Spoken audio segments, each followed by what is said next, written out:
Hello everyone, এই তো দেখো আজকে আমি একেবারেই তাজা একদম ফ্রেশ মাছ রান্না করব।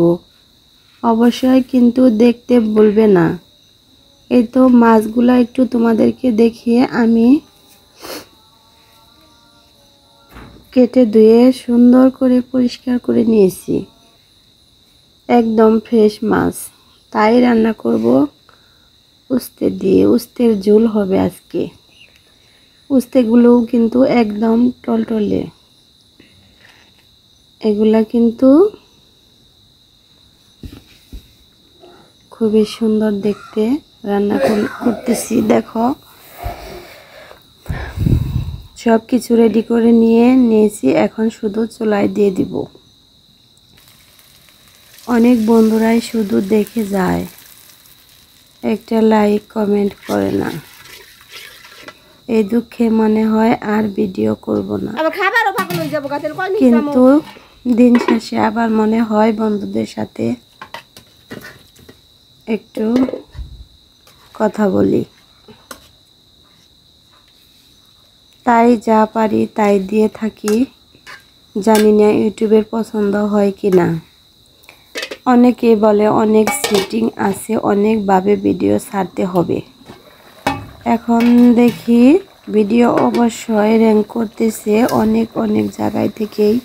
অনেক বন্ধুরাই কমেন্ট করে, অনেক দেশ থেকেই। কিছু তো বুঝি না, যাক গিয়ে এভাবেই ছাড়তে থাকবো। ইনশাআল্লাহ একদিন জয় হব। তো এখানে মাছটা দিয়ে সুন্দর করে কষিয়ে নিয়ে তারপরে রান্না করব। মাটির চুলার রান্না কিন্তু অনেক কঠিন। যাদের লার্কি খড়ি নেই তাদের আরো কষ্ট। ধোঁয়া তো উঠতেই থাকে, এদিকে রান্না করে তো খেতেই হবে। তাই রান্নাটা করতেছি আর তোমাদের সাথে কথা বলতেছি। এখন দিয়ে দিব আমি কেটে রাখা উস্তেগুলা। যদি আপনাদের ভালো লেগে থাকে একদিন এরকম করে অবশ্যই রান্না করে খাবেন। একদম সহজ রেসিপি, গ্রামীণ ঘরোয়া।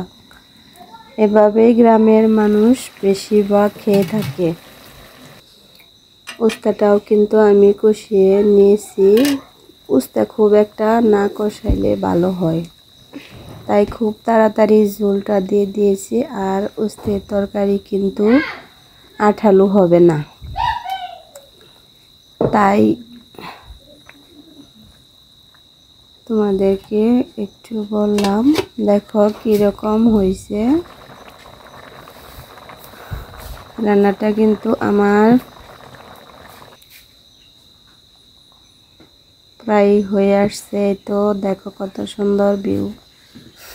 রান্না বান্না শেষ, এখন খাবার দাবারের পালা। তোমরা সবাই ভালো থাকো। আল্লাহ হাফেজ।